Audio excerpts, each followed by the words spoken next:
క్రీస్తునందు మిక్కిలిగా ప్రేమైన సహోదరి సహోదరులారా, దేవుడికి శత్రువులు ఉన్నారా? దేవునికి శత్రువులు సైతాను శత్రువుడని ఒక ఆవిడ చెప్పింది. ఇంకొక ఆమె ఏం చెప్తుందంటే మనమందరం శత్రువులమే అని చెప్పింది. అది రైటే, నేను ఒప్పుకుంటా. కానీ మనందరం శత్రువులు ఎప్పుడైతాం?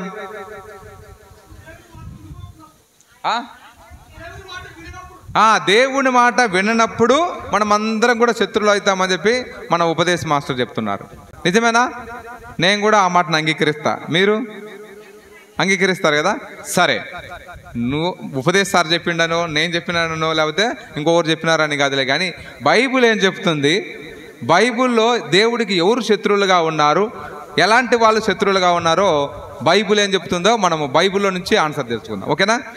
కొలస్సీలకు రాసిన లేఖ 1వ అధ్యాయము 21వ వచనం ఎవరైనా చదువుతారా? ఒకప్పుడు మీరు దేవునికి చాలా దూరముగా ఉంటిరి. మీరు దేవునికి చాలా దూరంగా ఉండిరి. మీ దుష్ట కార్యముల ద్వారా దురాలోచనల ద్వారా ఆయనకు విరోధులైతిరి. ఆయనకు అక్కడ ఆ బైబిల్లో విరోధులని ఉంది, ఇక్కడ పాత బైబిల్లో ఈ బైబిల్ అయితే శత్రువులైతిరి అని ఉంది. ఒకప్పుడు బాగా ప్రార్థన చేసుకుంటా అండి, ఒకప్పుడు బాగా గుడికి వస్తా అండి, ఒకప్పుడు బాగా గుడి పనుల్లో అన్ని సహాయం చేస్తా అండి, ఒకప్పుడు బాగా బైబిల్ చదువుతా అండి. ఇప్పుడు వాటన్నిటికీ గుడ్ బై పెట్టినాం అనుకో, గుడికి రాకుండా, ప్రార్థన చేసుకోకుండా, లేదా ఇట్లాంటన్నిటికీ వాక్యం వినకుండా, భక్తిగా కూర్చోకుండా, ఇలా నువ్వు ప్రభువుకు దూరం అయిపోతే నువ్వు శత్రువు అయిపోతున్నావు. Praise the lord, praise the lord, praise the Lord. ప్రభువు మీరు అన్నట్టు యేసు ప్రభు వాక్యాన్ని వినకపోతే మనం శత్రువులు అవుతామని మీరు అన్నారు. కానీ ప్రభు ఏమంటున్నాడంటే, మీరు ఒకప్పుడు బాగా భక్తిగా ఉండి ఇప్పుడు మీ భక్తికి నా సన్నగిల్లిపోతుందంటే మీరు శత్రువులు అయిపోయినట్టే.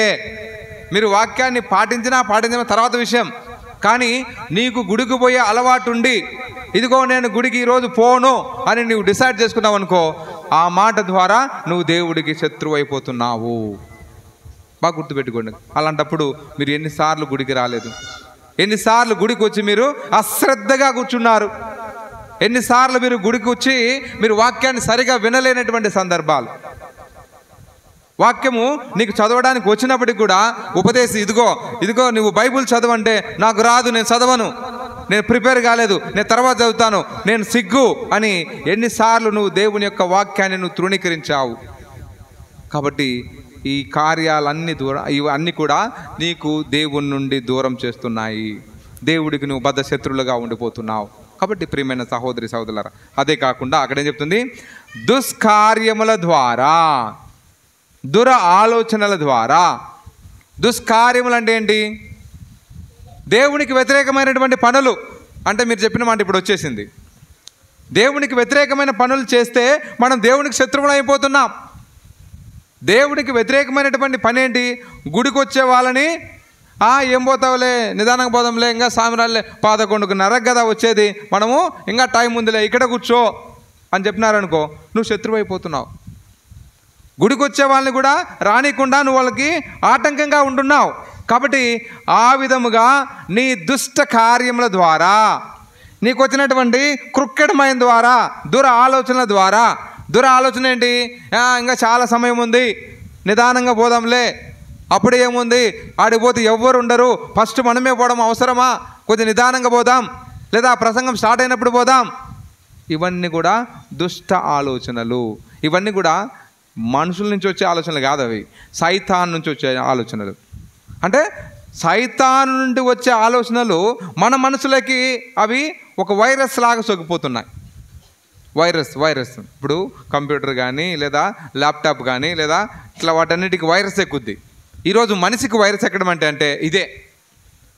మంచి చేయాలన్నప్పుడు చెడు ఆలోచన, మంచి చేసి ఎవరు గుర్తిస్తున్నారు, మంచి చేయడం వల్ల నాకేమొస్తుంది, మంచి చేయడం వల్ల మనల్ని 10 మంది గుర్తించట్లేదు, మనం ఉన్నదాన్ని కూడా పోగొట్టుకుంటున్నాం, రేపు మనకెవడు సాయం చేస్తారు కాబట్టి ఎవ్వరికేమి ఇవ్వాల్సిన అవసరం లేదు అని స్వార్థంగా ఆలోచించడం, ఆ విధంగా ఇలాంటి ఆలోచనల ద్వారా మనము దేవునికి శత్రువులం అయిపోతున్నాం ప్రియమైన సహోదరి సహోదరులారా. అందుకే ప్రభు ఏం చేస్తున్నాడు ఈనాటి పట్టణం ద్వారా? మన తర్వాత వాక్యం చదవమ్మా ఇమ్మీడియట్గా. కానీ ఇప్పుడు తన కుమారుని భౌతిక మరణము ద్వారా దేవుడు మిమ్ములను తన సమక్షములో పవిత్రులుగాను నిర్దోషులుగాను నిరపరాధులుగాను చేయుటకు సమాధానపరచుకొనెను. అయితే మీరు దృఢముగా నిశ్చలముగా విశ్వాసముతో కొనసాగుతూ ఉండవలెను.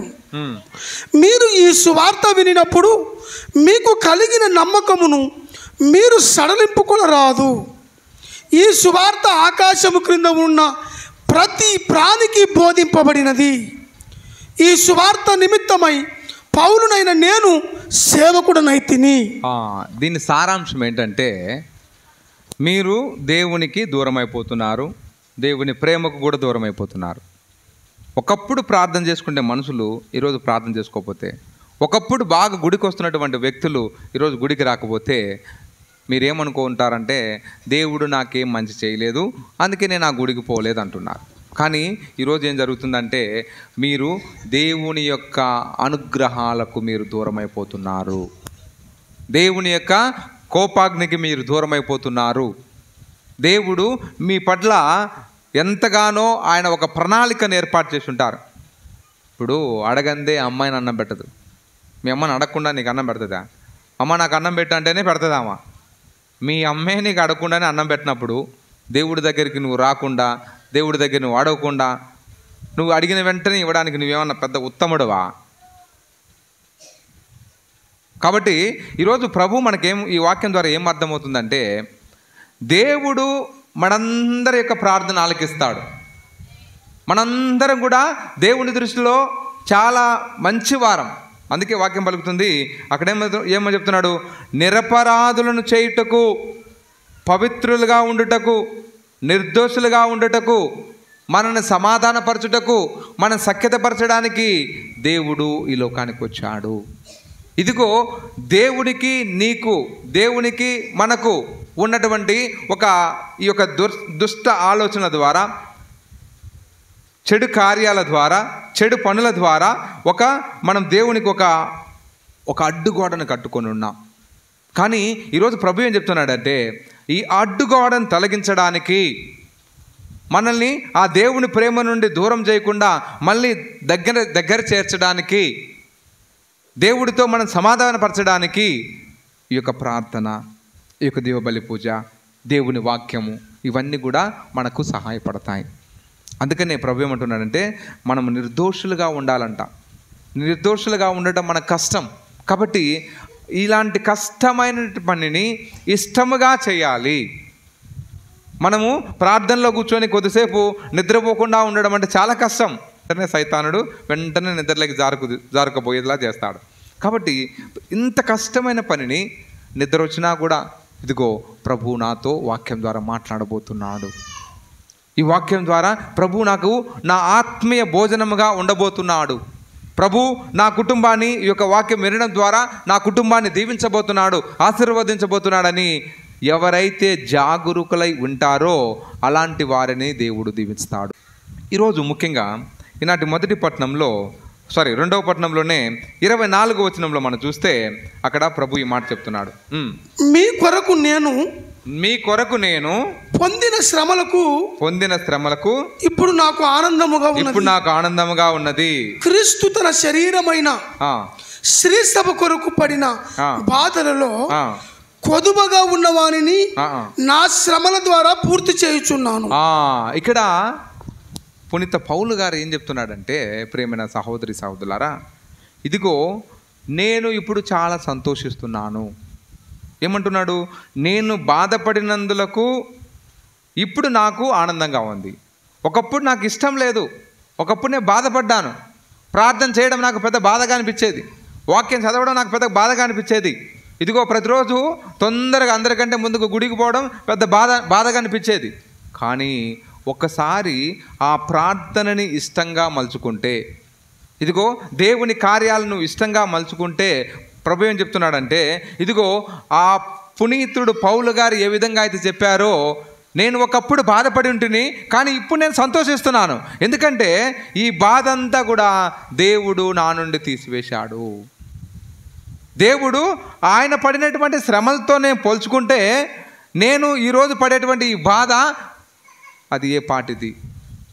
కాబట్టి ప్రియమైన సహోదరి సహోదరులారా, అందుకే ఏమంటున్నాడు, నేను దేవుని చేత స్త్రీ సభకు సేవకుడుగా చేయబడితిని, మీకు మేలు చేయుట కొరకు ఆయన నాకు ఈ కార్యమును అప్పగించాడు అంటున్నాడు. ఈరోజు ముఖ్యంగా ఇక్కడ ఏం చెప్తున్నా అంటే ఈ పఠనం ద్వారా మనము దేవుడికి దూరమైనటువంటి మనల్ని దేవుడు కొంతమందిని ఎన్నుకుంటాడు. ఎన్నుకొని ఏం చేస్తున్నాడంట, స్త్రీ సభకు సేవ చేయడానికి ఎన్నుకుంటాడంట.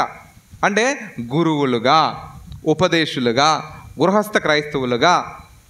గురువుగా చేయాల్సిన పని నేను పూజలు అర్పించడము, వాక్యాన్ని చెప్పటం. నా పని నేను పరిపూర్తి చేసిన అనుకో, దేవుడు సంతోషిస్తాడు.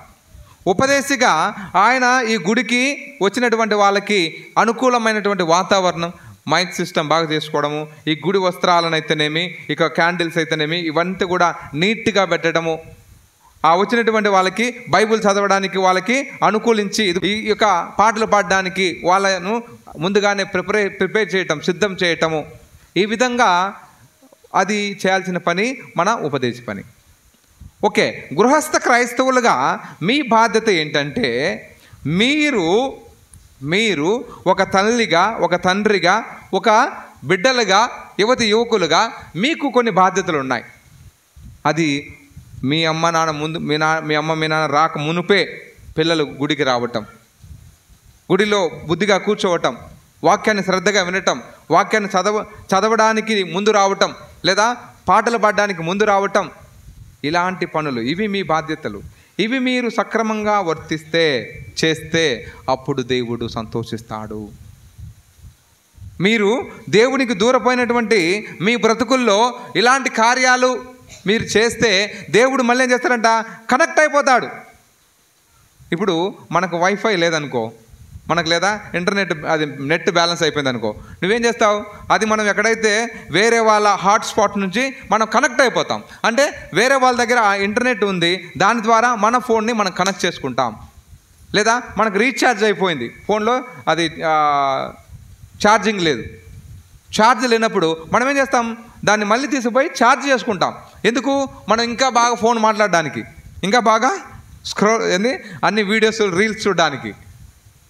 నువ్వు ఫోన్ విషయంలో అంత జాగ్రత్త పడుతున్నావు, దానికి బ్యాలెన్స్ చేపిస్తావు, దానికి రీఛార్జ్ చేపిస్తావు, దానికి నెట్ బ్యాలెన్స్ ఉందా లేదా చూస్తావు. ఒకవేళ నెట్ బ్యాలెన్స్ లేకపోతే వెంటనే ప్లీజ్ నాది హాట్స్పాట్ ఆన్ చేయని చెప్పేసి ఇంత జాగ్రత్త నువ్వు ఫోన్ విషయంలో చేసుకుంటున్నావే.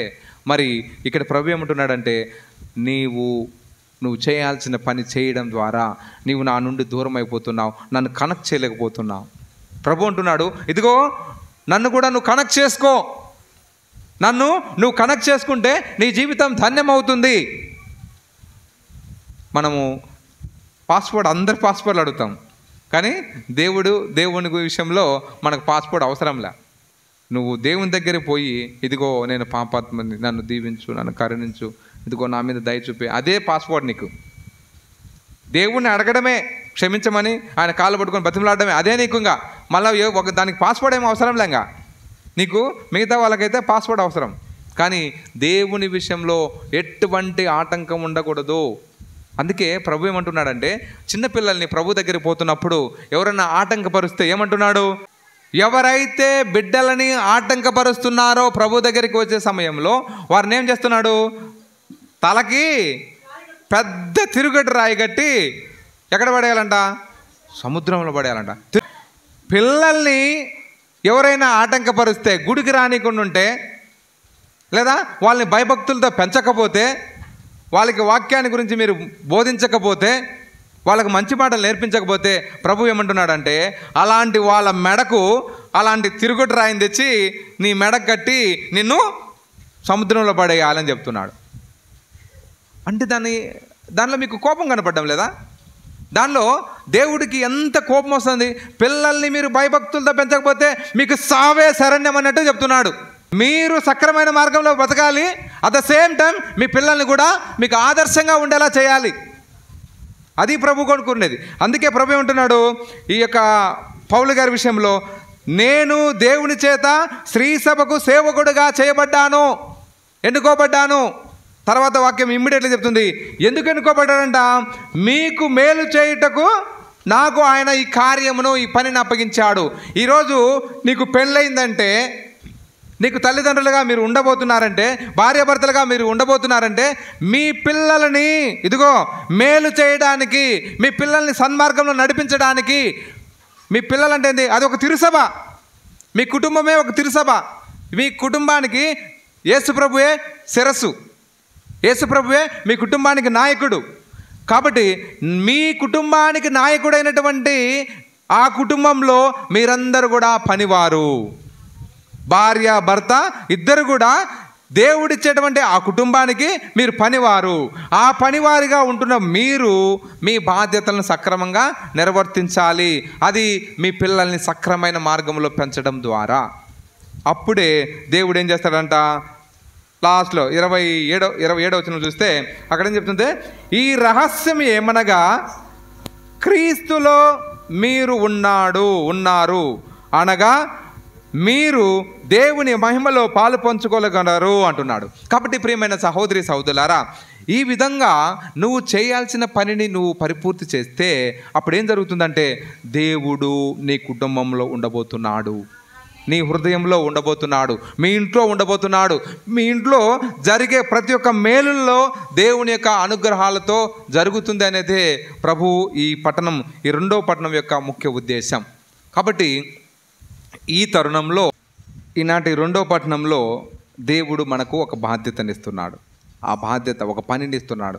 ఆ పని ఏంటంటే మన ధర్మాన్ని మనం పాటించడం. ఇప్పుడు ఏంటి మన ధర్మం అనేది ఈనాటి 1వ పట్టణంలోకి వస్తే, 1వ పట్టణంలో అక్కడ అబ్రహాం అనేటువంటి ఒక వ్యక్తిని మనం చూస్తున్నాం. అబ్రహాము ఆయన కడు వృద్ధుడు. అప్పటికే ఆయన ఎన్ని సంవత్సరాల వయసులో ఉన్నాడంట?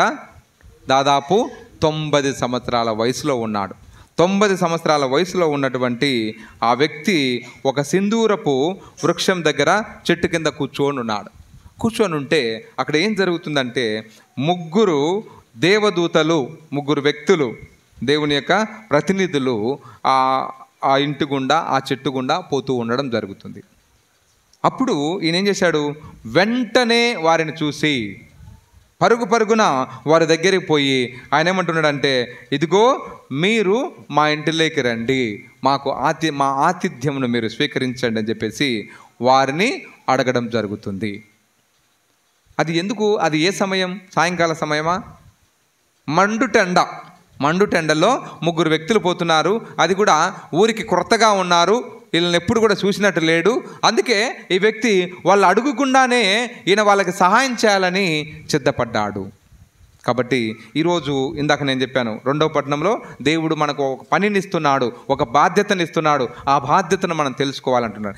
ఇప్పుడు ఈయన విషయానికి వస్తే, అబ్రహాం విషయానికి వస్తే ఏంటి ఆ బాధ్యత అంటే, అక్కడ ఈ 3 దైవ సేవకులు లేదా దేవదూతలు వాళ్ళు ఏం అడగలేదు. అన్నం పెట్టమని అడగలేదు, మేము సేద తీర్చుకుంటాం మాకు రూమ్ ఇవ్వని అడగలేదు, ఏం అడగలేదు. కానీ వాళ్ళు ఆ విధంగా వెళ్తున్నప్పుడు ఈయనే వాళ్ళ అవసరతను గుర్తిస్తూ, ఇదిగో మండుటెండలో పోతున్నారు కదా, కొద్దిసేపు సేద తీర్చుకుంటే బాగుంటుంది అని చెప్పి వాళ్ళు అడగక మునిపే వారి అవసరాన్ని గుర్తించి ఈ వ్యక్తి అక్కడ పోయి వారిని ఆహ్వానిస్తున్నాడు. కాబట్టి ఈరోజు ఒక మనిషిగా మన పని ఏంటంటే ఎదుటి వాళ్ళ యొక్క అవసరం తెలుసుకోవడం అంట. Praise the lord, praise the lord, praise the lord. కాబట్టి ఈరోజు మొట్టమొదటిగా మన పని ఏంటంటే అడిగేంత వరకు వెయిట్ చేయడం కాదు.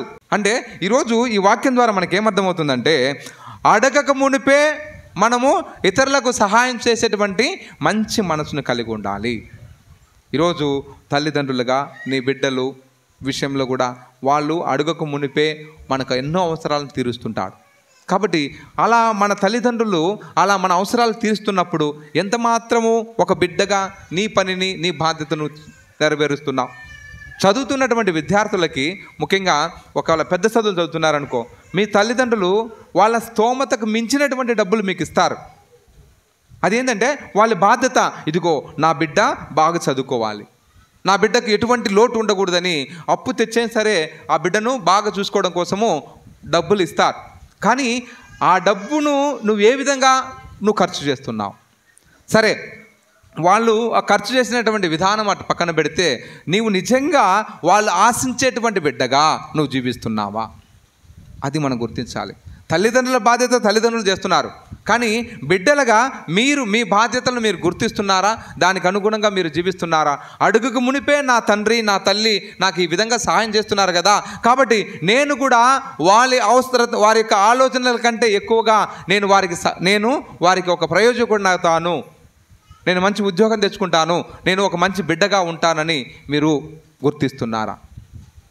వారు నా అవసరత అడగకు తల్లికే మా అమ్మ మా నాన్నలకు కూడా నేను సహాయం చేస్తాననేటువంటి మంచి మనసు నీకుందా? అలా ఉంటే దేవుడు నిన్ను దీవిస్తాడు. అదే మొట్టమొదటిగా మనం గుర్తించాల్సింది ఏంటంటే మానవత్వం కలిగి జీవించటం. అడగకుండానే ఇతరులను అవసరాలను గుర్తించడం అంటే ఏంటంటే మనిషిని మనిషిగా చూడాలి, మనిషిని ఒక వస్తువులాగా చూడకూడదు. ఈరోజు ఏంటంటే చాలామంది ప్రజలు మనుషులను ఒక వస్తువులాగా చూస్తున్నారు, మనుషుల్ని డబ్బులు ఇచ్చే ఒక యంత్రంలాగా చూస్తున్నారు. ఇదో ఆ మనిషితో నాకు డబ్బు అవసరం ఉంది, అయితే నేను ఫ్రెండ్షిప్ చేస్తాను. కాబట్టి ప్రియమైన సహోదరి సహోదరులారా, కేవలం సెల్ఫిష్ మోటివ్స్తో స్వార్థపూరితంగా నీవు బంధాలను పెంచుకోవద్దు. ఈరోజు మానవత్వం కలిగి జీవించండి అని ఈరోజు ప్రభువు మనకు ఈనాటి మొదటి పట్టణం ద్వారా మనకు సెలవిస్తున్నాడు. అందుకే హెబ్రీయులకు రాసిన లేఖ 13వ అధ్యాయము 2వ వచనంలో మనం చూస్తే, పరాయి వారికి ఆతిథ్యం మొసుగుటలో అశ్రద్ధ చేయకుడు, దాని వలన కొందరు తమకు తెలియకే దేవదూతలకు ఆతిథ్యం ఇచ్చిరి. ఇదిగో ఎదుటి వాళ్ళ యొక్క కష్టాలను మీరు గుర్తించండి, ఎదుటి వాళ్ళకి సహాయం చేయండి. అది ఎందుకంటే ప్రభు ఏం చెప్తున్నాడంటే, పరాయి వారికి ఆతిథ్యం ఇచ్చడంలో మీరు అశ్రద్ధ చేయమాకండి. మీరు సహాయం చేయాలనుకుంటే టక్కున సహాయం చేయండి. ఎందుకంటే వాళ్ళకు తెలియకుండానే వాళ్ళు సాక్షాత్తు దేవదూతలకే సహాయం చేస్తున్నారు. వాళ్ళకు తెలియకుండా వాళ్ళు సాక్షాత్తు దేవుడికే సహాయం చేస్తున్నాడు. అందుకే ప్రభు ఏమంటున్నాడు, నేను ఆకలిగా ఉన్నప్పుడు నాకు అన్నం పెట్టినావు, నేను దాహంగా ఉన్నప్పుడు నువ్వు నాకు దాహం ఇచ్చావు, నేను వస్త్రహీనుడైనప్పుడు నేను వస్త్రాన్ని ఇచ్చున్నావు, అందుకే నువ్వు పరలోకానికి రా అని చెప్పేసి చెప్తున్నాడు. అంటే వాళ్ళు ఆ వ్యక్తిలో అప్పుడు క్రీస్తు ప్రభువును చూడలా, ఏదో మామూలు మనిషి, సాటి మనిషి కదా అని మానవత్వ దృక్పథంతో వాళ్ళు సహాయం చేశారు. కానీ ఈరోజు ప్రభు ఏమంటున్నాడంటే, ఆ సహాయం నువ్వు చేసింది ఆ వ్యక్తికి కాదు, ఆ సహాయము నాకు చేశావు. అంటే వాళ్ళకు తెలియకుండానే వాళ్ళు దేవునికి సహాయం చేస్తున్నారు. అది ఆతిథ్యంలో ఉన్నటువంటి గొప్పతనం ప్రియమైన సహోదరి సహోదరులారా. ఇక రెండవదిగా మనం చూస్తే, అబ్రహాము అక్కడ ఏం చేస్తున్నాడంటే, వాళ్ళని మా ఇంటికి రండి అని చెప్పేసి, ఇదిగో అబ్రహాం ఏం చెప్తున్నాడు 3వ వచనంలో, అతడు వారితో, ఈ దాసుడు మీ కృపకు పాత్రుడైనచో మా ఇంటిని దర్శింపుము అంటున్నాడు. ఆ రోజు నూతన నిబంధనలో మనం చూస్తాం, ఎలిజబెత్ అమ్మ మరియ తల్లి వాళ్ళ ఇంటిలోకి పోయినప్పుడు ఏమంటుంది, ఇదిగో నా ప్రభువుని తల్లి నా వద్దకు వచ్చుటకు నాకు ఎలాగూ ప్రాప్తించను అంటుంది. ఆమె తగ్గింపుతనముతో సాక్షాత్తు దేవుని తల్లి అయినటువంటి మరియ తల్లి నా ఇంటిలోకి రావడం అనేది నాకు ఎంతో పుణ్యం చేసుకున్నానని చెప్పేసి ఆమె చెప్పగలుగుతుంది. దావీదు మహారాజు చెప్తున్నాడు, ఇదిగో ఆ యొక్క మందసంలో వేం చేస్తున్నటువంటి ఆ ప్రభువుని నా యొక్క గుడారంలో ఉంచుకోటకు నేను అర్హుడను కాను, నాకు ఎలాగో ప్రాప్తించనని చెప్పేసి ఆ వ్యక్తి చెప్తున్నాడు, ఆ యొక్క దావీదు మహారాజు. కాబట్టి ఈరోజు కూడా అలాంటి మాటలే ఈరోజు అబ్రహాం కూడా చెప్తున్నాడు, ఇదిగో మీరు నా ఇంట్లో కాలు మోపడం అనేది అది నాకు పుణ్యంతో సమానం, పుణ్యం చేసుకునడంతో సమానం. కాబట్టి నాకు ఆ యొక్క భాగ్యాన్ని నాకు దయచేయండి, అంటే నాకు అలా మీకు అన్నం పెట్టేటువంటి ఆ యొక్క అవకాశాన్ని నాకు ఇవ్వండి, దాన్ని నన్ను అర్హుడం చేయండి అని చెప్పేసి వాళ్ళు ఆ వ్యక్తి అక్కడ ఆహ్వానించడం మనం చూస్తున్నాం. కాబట్టి ప్రియమైన సహోదరి సహోదరులారా, ఈ విధంగా అంటే ఇతరులకు సహాయం చేయడం అనేది అది మనం ఆశీర్వాదంగా, అది మనం పుణ్యంగా భావించాలి. అప్పుడే దేవుడు మనల్ని దీవిస్తాడు. ఇక చివరిగా మనం చూస్తే అక్కడ ఉదారత్వంతో, ఆయన ఏమీ ఆశించకుండా, ఆయన అలా పెడితే నాకు మంచి జరుగుతుందనే దృక్పథంతో, అలాంటి ఇంటెన్షన్తో, అలాంటి ఉద్దేశంతో వాళ్ళకు భోజనం పెట్టట్లేదు. ఉదారత్వంతో, ఏమి ఎటువంటి కల్మషమైనటువంటి ఆలోచన ఆయనలో లేకుండానే భోజనానికి పిలిచారు. కానీ దాని ఫలితం ఏమైందంటే వాళ్ళు ఏం చెప్తున్నారు, ఇదిగో నేడు నెక్స్ట్ ఏటా నేను ఇక్కడికి వచ్చినప్పటికీ మీ భార్య గర్భవతి అవుతుంది, కుమారుని కంటుంది అని చెప్పేసి వాళ్ళు ఆ విధంగా వారిని దీవించడం జరుగుతుంది. Praise the lord, praise the lord, praise the lord. కాబట్టి ఇప్పుడు బాగా క్లియర్గా అర్థమైంది ఏంటంటే, రెండవ పట్టణంలో దేవుడు మనకు ఒక పనినిచ్చాడు. ఆ పని ఏంటంటే మనిషిని మనిషిగా చూడడం. ఈనాటి మొదటి పట్టణంలో చెప్తున్నాడు. కాబట్టి ఈరోజు మనిషిని మనిషిగా చూస్తే మనం చేయాల్సిన పని, ఎటువంటి కల్మషమైనటువంటి ఆలోచన, చెడు ఆలోచన లేకుండా మనం పనిచేస్తే దేవుని యొక్క ఆశీర్వాదం మిక్కుటముగా ఉంటుందని దేవుడు మనందరికీ కూడా క్లియర్గా చెప్తున్నాడు. ప్రియమైన సహోదరి సహోదరులారా, అదేవిధంగా ఈ విధంగా ఈనాటి మొదటి పట్టణంలో అయితే అబ్రహాము భోజనం పెట్టాడు, దాని ద్వారా వారికి సంతానం కలిగింది. ఇంకా 19వ అధ్యాయంలో, ఆదికాండం 19వ అధ్యాయంలో మనం చూస్తే అక్కడ ఒకటో వచనం నుండి మనం అక్కడ చూస్తే అక్కడ కూడా లోతు దైవ సేవకులకి, అంటే ఆ దూతలకి ముగ్గురు వాళ్ళ ఇంట్లోకి రావడం జరుగుతుంది. అక్కడ ఆయన కూడా ఈ ముగ్గురి వ్యక్తులకి ఆతిథ్యం ఇవ్వడం జరుగుతుంది. ఆతిథ్యం ఇస్తే వాళ్ళకి ఏం జరిగిందంటే, వారందరినీ కూడా, అంటే ఆ సొదొమ గొమొర్రా పట్టణాలన్నీ కూడా నాశనం చేస్తున్నటువంటి సమయం అది. నాశనం చేస్తున్నప్పుడు వాళ్ళందరూ కూడా అగ్గి వలె అందరూ బూడిదైపోతున్నారు. కానీ ఆ సమయంలో ఏం జరుగుతుందంటే, అప్పుడు వీళ్ళందరూ కూడా రక్షింపబడుతున్నారు. లోతు వాళ్ళకి పిరికెడు అన్నం పెట్టాడు, ఒక పూట భోజనం పెట్టినందుకు ఊరు మొత్తం కూడా కాల్చివేయబడింది, నాశనం చేయబడింది. కానీ ఒక్క పూట భోజనం పెట్టినందుకు దేవుడు ఆ యొక్క కుటుంబాన్ని అంతటిని కూడా రక్షిస్తున్నాడు. ఈ వాక్యం మీకు బాగా సరిగా అర్థం కావాలంటే 16వ వచనం చదవండి. 19:16 ఆదికాండము 19వ అధ్యాయం 16వ వచనం. కానీ లోతు జాగు చేసెను, ఆయనను 16వ వచనం.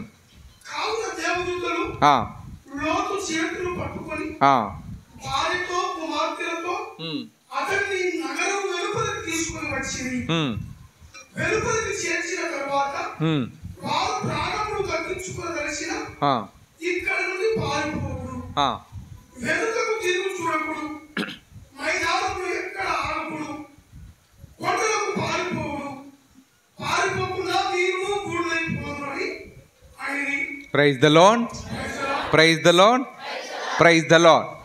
సరే, ఈ లోతు కుటుంబము ఒక్క పూట భోజనం పెట్టినందుకు దేవుడు ఆ ఊరు మొత్తం నాశనం అయ్యేటువంటి సమయంలో వాళ్ళని గుర్తు చేసుకున్నాడు. వాళ్ళని గుర్తు చేసుకొని వాళ్ళని ఇదిగో ఇక్కడ నుండి మీరు పారిపోండి అన్నాడు. అప్పుడు ఆయన ఏం చెప్తాడంటే, ఆ లోతు ఏం చెప్తాడంటే, ఇదిగో నేను ముసలివాడను, నేను పరిగెత్తలేను, నేను ఎక్కువగా నాకు ఆయాసం వస్తుంది, అలాంటి సమయంలో నన్ను మీరు తొందర పెట్టద్దు అని చెప్పినప్పుడు ఈ 16వ వచనం చెప్తుందంటే, దేవదూతలు లోతు యొక్క చేతులను పట్టుకొని వాళ్ళ భార్యను, కుటుంబాన్ని, పిల్లలంతటిని కూడా వాళ్ళని ఆ గ్రామాన్ని దాటించడం జరుగుతుంది. కాబట్టి మనం చేసిన పుణ్యం మనకు ఊరికనే పోదు. మనము ఎవరికైనా ఏదైనా పుణ్యం, ఒక పిరికెడు అన్నం పెట్టడం కానీ, ఒకళ్ళ గురించి మంచి మాట మాట్లాడడం కానీ, ప్రతిదీ దేవుడు గుర్తుపెట్టుకుంటాడు. అందుకే దేవుడు వాళ్ళు పరిగెత్తలేను, నడవలేనన్నా కూడా ఆయనే చేయి పట్టుకొని ఆ కుటుంబ సభ్యులందరినీ కూడా ఆ యొక్క గ్రామం నుండి, ఆ నగరాన్ని తప్పించడం జరుగుతుంది. ఎవరైతే దేవునికి ఆజ్ఞకు వ్యతిరేకంగా ఉన్నారో వారందరూ కూడా అక్కడ నాశనం కాబడ్డారు. కానీ ఇక్కడ కూడా మనం గమనించాల్సింది ఏంటంటే, లోతు దేవుడు చెప్పిన మాటని తూచా తప్పకుండా పాటించారు. లోతు కుటుంబం సభ్యులందరూ కూడా ఇదిగో వెనక్కి తిరగకుండా పోండి అంటే వెనక్కి తిరగకుండానే పోయినారు. కానీ లోతు భార్య ఏం చేసిందంటే, నిజంగా వాళ్ళంతా అగ్నిపాలైపోతున్నారా, వాళ్ళంతా నాశనం అయిపోతున్నారా అంటే, మిగతా వాళ్ళు దేవుడు చెప్పినటువంటి ఆ మాటను తూచే తప్పకుండా పాడి, అంటే వాళ్ళు చేయాల్సిన పని వాళ్ళు చేశారు. కానీ లోతు భార్య మాత్రము ఆమె చేయాల్సిన పని ఆమె చేయలా. మెడ తిప్పకుండా ఎనికిపోమ్మా తల్లి అంటే ఆమె ఏం చేసింది? వెనక్కి తిరిగింది. వెంటనే ఏమైంది? ఉప్పు స్తంభంగా మారిపోయింది. కాబట్టి ఈరోజు మన బ్రతుకులు కూడా అలాగే అయిపోతాయి. దేవుని మాట వింటే మనకు రక్షణ, దేవుని మాట వినకపోతే మనకు వినాశనం జరుగుతుంది. కాబట్టి ప్రియమైన సహోదరి సహోదరులారా, ఈ విధంగా మనము ఆ దేవుని యొక్క అనుగ్రహానికి నోచుకోవాలంటే మన బాధ్యతలను మనం చేయాలి. విశేషపట్నంలో అక్కడ ఏం జరుగుతుంది? వారు మార్తమ్మ మరియమ్మలను దేవుడు వాళ్ళ ఇంటికి రానివ్వడం జరుగుతుంది. అక్కడ మనం గమనించాల్సింది ఏంటంటే, మీరు ఆ వాక్యాన్ని ఫస్ట్గా మనం గమనిస్తే, వారు ప్రయాణమైపోవచుండగా యేసు ఆ గ్రామమునకు వచ్చెను. అంటే ఇక్కడ యేసు ప్రభు ఎక్కడికో పోతున్నాడు. ఆయన టార్గెట్ లేదా ఆయన గమ్యము మార్తమ్మ మరియమ్మ వాళ్ళ ఇంటికి పోవడం కాదు. దైవ సేవకులను మనము మన ఇళ్ళకు ఆహ్వానించాలి. లేదా దైవ సేవకులని కాదు, ఇక్కడ మనం ఈ వాక్యం ద్వారా మనకి ఏమర్థమవుతుందంటే, ప్రార్థనా జీవితం చాలా అవసరం. ముఖ్యంగా గుడికి పోతేనే మంచి జరుగుతుందని కాదు, నీ వ్యక్తిగతంగా నీ కుటుంబంలో కూడా ప్రార్థన పెట్టించుకోవాలి. ఇక్కడ వాళ్ళు బర్త్డే సెలబ్రేషన్ చేసుకోవట్లేదు, లేదా డెత్ డే చేసుకోవట్లేదు, సెలబ్రేషన్ యానివర్సరీ చేసుకోవట్లేదు, లేదా మ్యారేజ్ యానివర్సరీ చేసుకోవట్లేదు. ఏదో ప్రభు ఆ దారిన పోతున్నాడని చూశారు, వెంటనే వాళ్ళ ఇంటికి ఆహ్వానించారు. కాబట్టి ఈరోజు మనమందరం కూడా మన బాధ్యత ఏంటంటే, కుటుంబ ప్రార్థన ప్రతిరోజు మీ ఇంట్లో గురువు వచ్చినా రాకపోయినా మీరందరూ కూడా కుటుంబ ప్రార్థన చేయాలి. అది దేవుడు మీకు ఇచ్చేటువంటి మరో పని. ముఖ్యంగా ఇక్కడ చూస్తాం, యేసు ప్రభుని వాళ్ళ ఇంటికి ఆహ్వానించారు. యేసు ప్రభుని ఆహ్వానించిన తర్వాత ఒక ఆవిడేమో ప్రభు పాదముల చెంత కూర్చొని వాక్యాన్ని వింటుంది. ఒక ఆవిడేమో ఆమె సతమతం అవుతుంది, మంచి ఫుడ్ పెట్టాలా, మంచి బాగా భోజనం పెట్టాలని సతమతం అవుతుంది. కానీ ఈరోజు ప్రభువుకు ఇష్టమైనటువంటి పని ఏంటంటే, ప్రభువుతో కలిసి ఉండటం, ప్రభువుతో కొంత సమయాన్ని కేటాయించటం, ప్రశాంతంగా కూర్చోవటం. నువ్వు గుడికి వచ్చి దేవుడా దేవుడా దేవుడా దేవుడా నాకు అది కావాలి ఇది కావాలి, మీరు గుళ్ళకి వచ్చి దేవుణ్ణి డిస్టర్బ్ చేయమాకండి. కూర్చో, నెమ్మదిగా కూర్చో. వచ్చినప్పటి నుంచి పెద్ద లిస్టు, నాకు అది కావాలి ఇది కావాలి, నా భర్తకు తాగుడు మానాలి, లేదా నా కొడుకు జాబ్ రావాలి, నేను సొంత ఇల్లు కట్టుకోవాలి, నాకు తొందరగా పెళ్ళి కావాలి, నాకు ఉద్యోగం రావాలి. అంటే నువ్వు వచ్చింది ఎందుకు? ప్రశాంతంగా కూర్చోడానికి కదా. గుడిలోకి వచ్చి కంప్లైంట్ ఇవ్వడానికా? మా ఇంట్లో ఇట్టున్నాడు, మా అమ్మ కూడా ఇట్టున్నాడు, నా పిల్లోడు ఇట్టున్నాడు, నా కూతురు ఇట్టున్నది. దేవుని కాడ కంప్లైంట్ చెప్పడానికి వచ్చినావా? నువ్వు గుడిలోకి వచ్చి ప్రశాంతంగా, ముందు దేవుడు ప్రశాంతంగా ఉన్నప్పుడే దేవుడు మాట్లాడతాడు. కాబట్టి మనము గుడిలో ఆ మరియమ్మ ఏ విధముగా అయితే ప్రభు పాదముల చెంత కూర్చొని నిమ్మలంగా, ఆమె మాట్లాడాల, ప్రభు మాట్లాడుతుంటే ఆమె వింటుంది. కాబట్టి ఈరోజు కూడా నీ పని గుడిలోకి వచ్చిన తర్వాత ప్రభువును మాట్లాడియాల. ప్రభువు మాట్లాడాలంటే ఎట్లా? వాక్యం ద్వారా మాట్లాడతారు. వాక్యం నేను చెప్తుంటాను, ఇక్కడ కూర్చున్న మీరు అందరికీ ఏం అర్థం కాదు, ఏ ఒకరో ఇద్దరు అర్థమైద్ది అంతే. మీరందరూ వింటున్నారనుకోవడం నా భ్రమ. మీరందరూ విన్నారు, మా కపటి వాళ్ళు భలే జాగ్రత్తగా విన్నారనుకోవడం నా భ్రమ. వాక్యము ఎవరికో ఒకరికి ఇద్దరికే మంచి ఇన్స్పిరేషన్ అయింది, అలాంటి వాళ్ళే బాగుపడతారు. కాబట్టి ప్రియమైన సహోదరి సహోదరులారా, గుడిలోకి వచ్చిన తర్వాత మనము ఒకటే ఏమైనా కోరికలు అడగడం కాదు, మంచి జరగాల. ఓకే, ముందు నువ్వు దేవుని కాడ కూర్చో, నెమ్మదిగుంటూ మాట్లాడు, పాట పాడు, ప్రైజ్ అండ్ వర్షిప్, దేవుణ్ణి పొగడు, స్తుతించు, ఆయన చేసినటువంటి మేలులకు వందనాలు చెప్పు. తర్వాత అడుగు ఏమన్నా. వచ్చినప్పటి నుంచి మోకాలు వంగినప్పటి నుంచి ఒకటేమైనా అడుగుతుంటే ఏమిస్తాడు దేవుడు నీకు? ఏమివ్వడు. దేవుడు నీ జీవితంలో ఏం మంచి చేశాడో దాన్ని నువ్వు అంగీకరించి ఫస్ట్, దేవుడా నాకు జన్మనిచ్చావు, నీకు స్తోత్రములు. ఎంతోమందికి కట్టుకోవడానికి బట్టలు కూడా లేవు, కానీ నాకు మంచి బట్టలు ఇచ్చావు, మంచి ఇల్లు ఇచ్చావు. ఈ వర్షాకాలంలో కొంతమందికి ఇల్లు లేకుండా ఎంతో అసలు దుర్భరమైనటువంటి జీవితం జీవిస్తున్నారు. మనకు అందరికి మంచి బిల్డింగులు ఉన్నాయి, అందరికీ తల్లిదండ్రులు ఉన్నారు. కొంతమందికి తల్లిదండ్రులు లేరు. తల్లిదండ్రులు లేక వాళ్ళు ఎట్లాంటి అవమానాలు, ఎట్లాంటి ఇబ్బందులు ఎదుర్కొంటున్నారు మీకు తెలుసా? అది తల్లిదండ్రులు లేని వాళ్ళకి మాత్రమే తెలుసు. ఇలాంటి విషయాలని, ఇదిగో ప్రభువా నాకు మంచి ఇల్లు ఇచ్చావు, మంచి అన్నదమ్ములు ఇచ్చినావు, మంచి తల్లిదండ్రులు ఇచ్చావు, మంచి కుటుంబాన్ని ఇచ్చావు, కాబట్టి వీటన్నిటికి నీకు వందనాలు.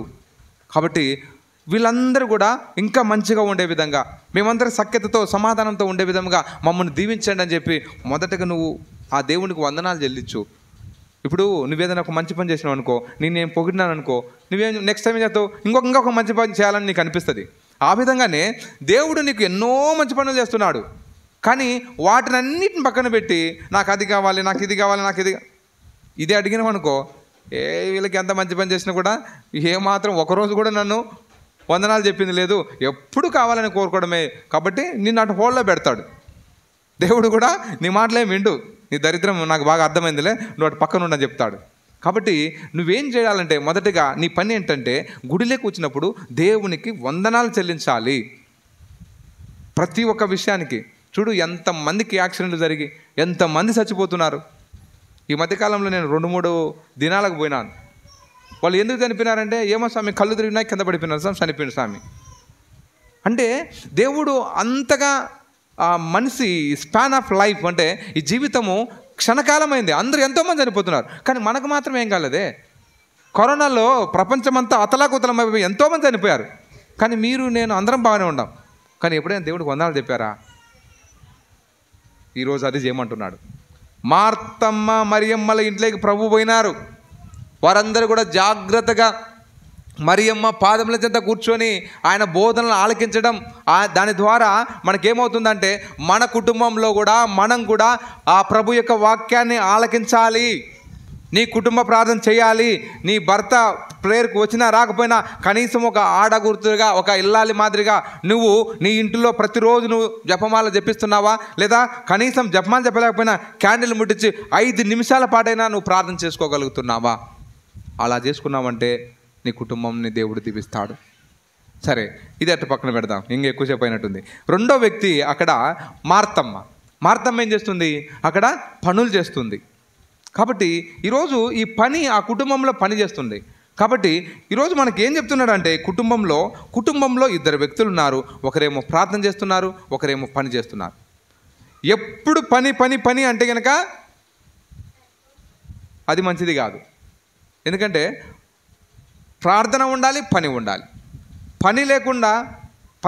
మనకు ప్రార్థన లేదంటే మనకు పని దొరకదు. కాబట్టి ఈ 2 బ్యాలెన్స్డ్ అయి ఉండాలి. ఈరోజు ఈ సన్నివేశంలో మీరు బాగా గమనించండి. యేసు ప్రభు ఎవరిని పొగిడాడు చెప్పండి? మరియమ్మను పొగిడాడు. అంటే మార్తమ్మని తిట్టినాడనా? మార్తమ్మ ఆయనకు భోజనం పెట్టింది కదా, ఆయన తిట్టినాడు ఏమన్నా? ఆయన ఏం చెప్తున్నాడు? మార్తమ్మ మార్తమ్మ, నువ్వు అనవసరంగా టెన్షన్ పడుతున్నావు. ఉండాలి పనులు ఉంటాయి, కానీ నీవు చేసే పనిలో కన్నింటికంటే ఉత్తమమైన పని ఏంటంటే ప్రార్థన చేసుకోవడం. అంటే ఆ ఫుడ్ తినడం రోజు తినే ఫుడ్డే. కాకపోతే నువ్వు ఫుడ్ కావాలి, నా పిల్లలు బాగుండాలి, నా పిల్లలు ఎల్లకాలం జీవించాలి, కాబట్టి దానికోసం నువ్వు ఎక్కువ ఆతృతపడి దేవునితో ఉండడము, లేకపోతే దేవునితో సమయాన్ని వెచ్చించలేకపోతున్నావు, స్పెండ్ చేయలేకపోతున్నావు.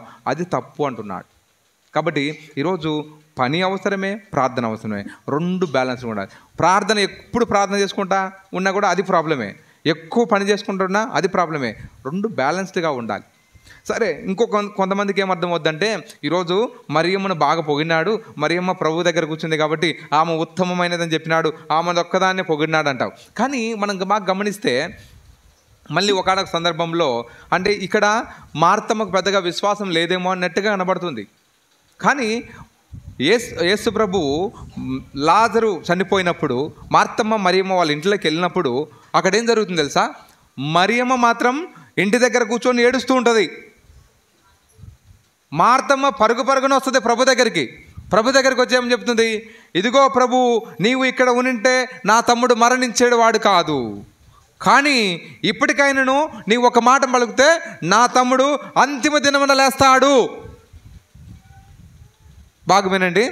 ఇప్పటికైనా చనిపోయి 4 రోజులైంది, పాతి పెట్టబట్టి 4 రోజులైంది, కానీ ఇప్పటికైనా నువ్వు ఒక్క మాట పలికితే నా తమ్ముడు ఎప్పుడు లేస్తాడంట? అంతిమ దినమున, 2వ రాకల్లో, యుగాంతంలో ఆయన మళ్ళీ తిరిగి లేస్తాడు. కానీ ప్రభు ఏమంటున్నాడు? అంతిమ దినం వరకు ఎందుకు మార్తమ్మ వెయిట్ చేయడము? నీ విశ్వాసం చాలా గొప్పది. ఎందుకంటే నువ్వు అంటున్నావు, ఇదిగో నువ్వు ఇప్పటికైనా నువ్వు ఒక మాట పలికితే నా తమ్ముడు జీవంతో సజీవంగా లేస్తాడని అన్నావు కదా, ఆ మాట చాలు నాకు, నీ తమ్ముడు ఇప్పుడు ఇక్కడే బతుకుతాడని చెప్పేసి ఆయన అక్కడే స్వస్థత చేకూర్చడం చూస్తున్నాం. అప్పుడే ఆయన సజీవంగా లేస్తున్నాడు.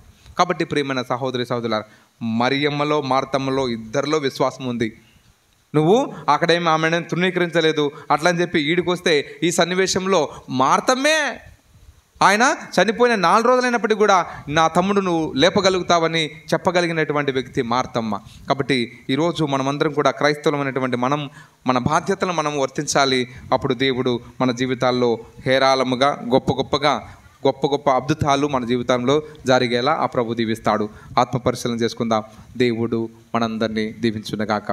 పితా పుత్ర పవిత్ర ఆత్మ నామమున